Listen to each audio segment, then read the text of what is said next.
All we got is us, look down the bench like it's championship or bust. Next man up.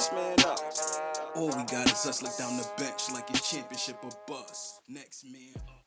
What up, y'all? What up, y'all? Welcome to Bucket for Bucket Podcast. I'm your host, Rem, in the building, back from New Orleans on a little bit of break. And I got 3 questions for y'all. I have to bring in these quick hot takes, these quick buckets that we need to discuss. But before we do so, please do hit that like button, hit that follow button, share, subscribe, turn on your notifications. Follow us at B4 Bucket Podcast on all platforms such as Twitter, TikTok, Instagram, and of course YouTube. Thank you for tapping in. I'm your host, Rem. I can be followed at Real Remedy Music on all platforms. But back to it as we discuss the NBA playoffs, the NBA finals. I have just 3 questions that I want to discuss. Real quick. Answer in the comments, hit me up, call me, do whatever you want, but tell me, who is the biggest disappointment this NBA season? Is it the Celtics? Is it the Grizzlies? Is it the 76ers? Is it the Clippers? Or is it the Bucks? I'll give y'all a minute to think about it, but we'll go through the process of elimination real quick, all right? So, let's start with the Grizz, man. The Grizz was fine in the West, apparently. They got bounced in the second round. They got bounced in the first. My apologize. And they definitely, it wasn't no parade inside of nobody's city. I'm going to absolve them from the biggest disappointment, however, because they obviously haven't grown up yet. Dylan Brooks, John Morant, obviously they had the injuries to Steven Adams. Jaren Jackson cannot stay out of foul trouble. I know it looked good on paper, but they wasn't ready. They wasn't prepared. They wasn't mentally ready. So I won't say that they're the biggest disappointment, but they're up there. They're part of the list.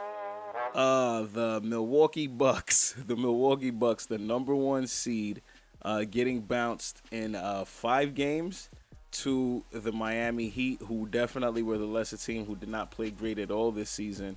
But I will have to absolve the Milwaukee Bucks from the biggest disappointment in the NBA, even after Giannis's "there is no failure" speech. There is no failure. Come on. But I'm gonna absolve them from that. But the Bucks definitely a disappointment. They had a lot going on. Coach Bud lost his brother during the playoffs. Giannis with that big major injury, game 1. And they just wasn't the same from there. So I'm going to take that into account, and I will absolve them from that. But I will say that the Bucks is crazy for letting Coach Bud go after he just got y'all first chip in 50 years. And, he lost his brother in the play. But that's besides the point. Whatever. You guys have been absolved. Now let's talk about the 76ers. The 76ers. You guys, unfortunately, I'm going to absolve you too, as well as the biggest disappointment in the NBA, because nobody had you guys winning the NBA title anyway. Y'all had one of the most stubbornest coaches in the NBA. Y'all have one of the most inconsistent players in the playoffs, aging, in the NBA, and y'all have a very unhealthy superstar, in the NBA. The supporting cast is okay, but they're biggest disappointment. I would have called y'all the biggest disappointment a couple years ago in free agency after you had the shot to re-sign Jimmy Butler and chose Tobias Harris. That's why y'all are the biggest disappointment. But this season, I will not give y'all the biggest disappointment because we had no faith in Philly. We didn't think Philly was going to the finals anyway. Anybody who did, go get drug tested. Bye. Let's see who else we had on that list. We did so we're down to 3. We absolved 3 teams. We absolved the Grizzlies, we absolved the Sixers, and we absolved the Bucks. So now that's left is the Celtics, the Clippers, and the Lakers. The next team that I'm going to absolve, the Clippers. The Clippers are not the biggest disappointment this season, believe it or not. They are always injured. They are the LA Street Clothes. That's the name of their team, Street Clothes. But when you don't have a superstar in Kawhi Leonard, all available for you all the time, Paul George available for you all the time, especially in the playoffs, it's going to be hard for you guys to do anything. Everybody picks the Clippers every single year to win the championship because of what they have on paper. Rip that fucking paper up. It's over. It's over. That's done for. They will forever be the second team in LA. If they are that, they could probably be fifth. I'm pretty sure they pay attention to more Pee Wee League teams than they do the Clippers at this point. But, I can't call y'all the biggest disappointment. Y'all have been disappointing all y'all lives in terms of the LA Clippers. So I can't call y'all the biggest disappointment this season because, like Draymond said, we are who we thought they were, and that's injured. So non-available, and that's what the Clippers are. So I will not give them the biggest disappointment. And then we're down to two. The two are the Celtics and the Lakers, who everybody wanted to see this NBA Finals and obviously got disappointed because they respectively sucked sometimes in this playoffs and this regular season. So the next team that I will absolve from the biggest disappointment, I'm sorry, is going to be the LA Lakers. The LA Lakers, you guys are absolved. As even though you guys shouldn't have been in the position that you were in, you never should have been one of the teams that were with a 0.3% chance. It's Los Angeles. You guys are one of the top teams to ever play this game, so your fans are expecting better of you. So Rob Pelinka, he finally woke up in the middle of the season and got y'all some trades before the trade deadline, but it just wasn't enough. And then you guys got like Malik Beasley disappearing on you right after he made all of those trades. So that's not on them, but they made a good run. They made it to the conference finals and as a playing team, and they were bounced out.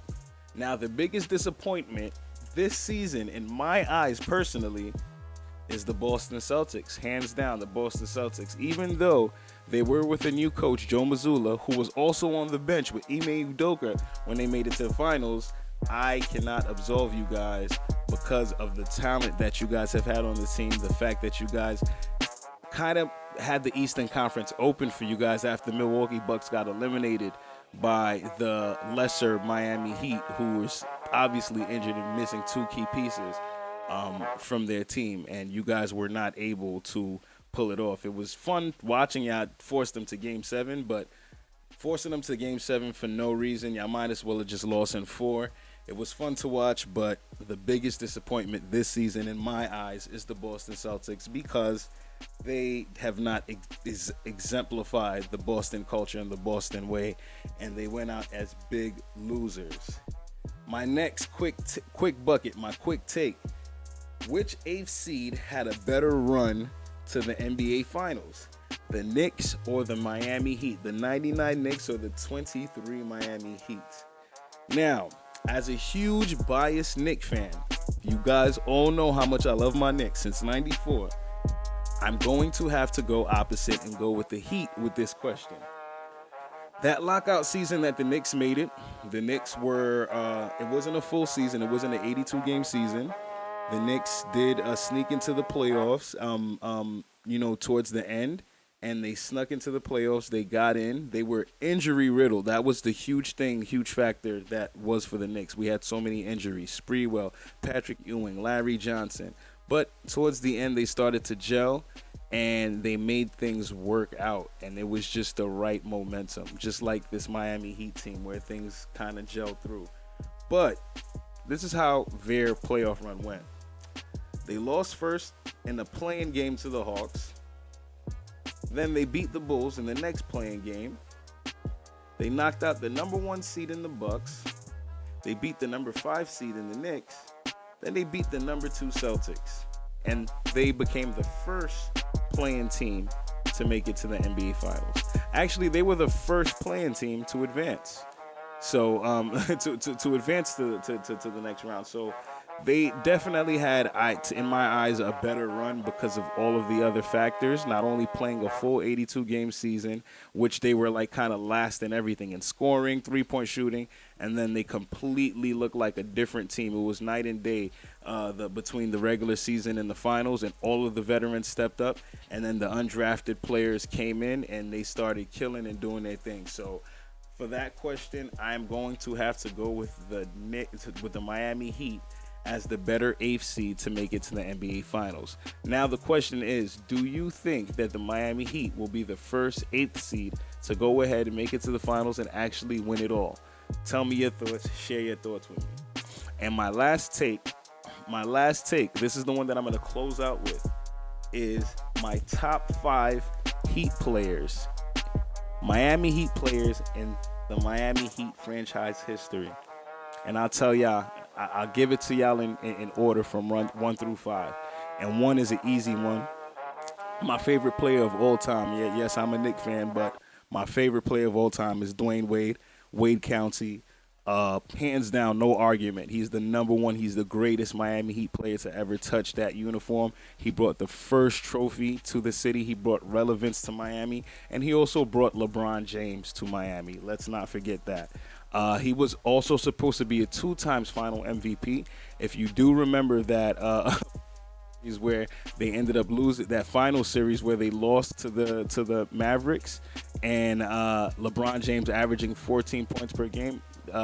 Dwayne Wade had a stellar finals where he averaged 30 points, and if they went ahead and won that, he would have hands down gotten that finals MVP. And my argument to that is it had to happen the way it happened, because if Wade got that other chip and went ahead and got that finals MVP, LeBron James' career would be ruined. We would forever be calling him Scottie Pippen, even though it's wrong, even though he's still one of the greatest players to ever touch the ball. We would have Miami Heat and having Dwayne Wade lead him to a championship. And next year, Wade said and did the right thing, knowing that he's an older guy. He did what he had to do for Miami already. Wade County set in stone. He gave LeBron James the keys, the younger LeBron James, and they delivered 2 more championships to the Miami Heat. And that is the number 2 greatest player in history. LeBron James, obviously MVPs. That 27-game streak,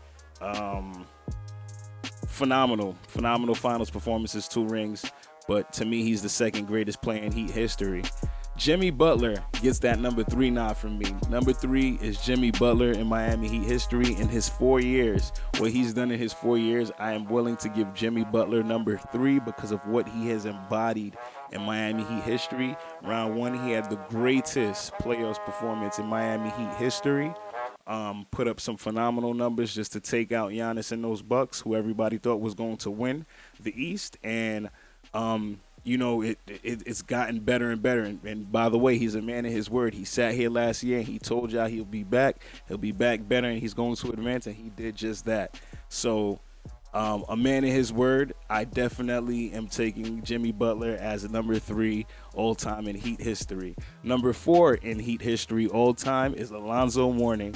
Alonzo Mourning, he's like a lifer over there. No, he wasn't drafted, but when Riley made that move to trade for him in 95, 96, or whatever season that was huge. It helped start the culture. It helped make the Miami Knicks throughout the 90s and going into the 2000s and help build that culture. And he's still there in that front office doing his thing. So I got to get that to number 4. Number 5, y'all going to argue with me. Some of y'all might feel me. Some of y'all might not. But I don't care. It's my show. It's my list. It's my opinion. But number 5, greatest Heat of all time is Udonis Haslem. He's been there for like 3 different generations and 3 decades of Miami Heat basketball.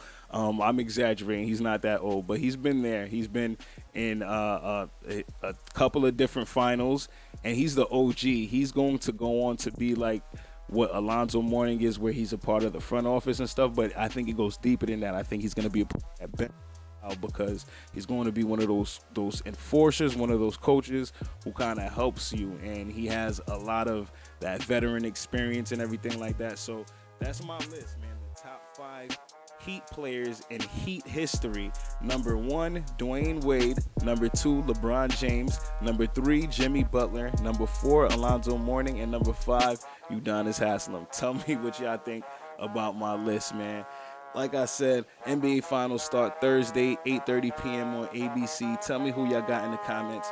This is Bucket for Bucket Podcast. I'm your host, Rem. Peace.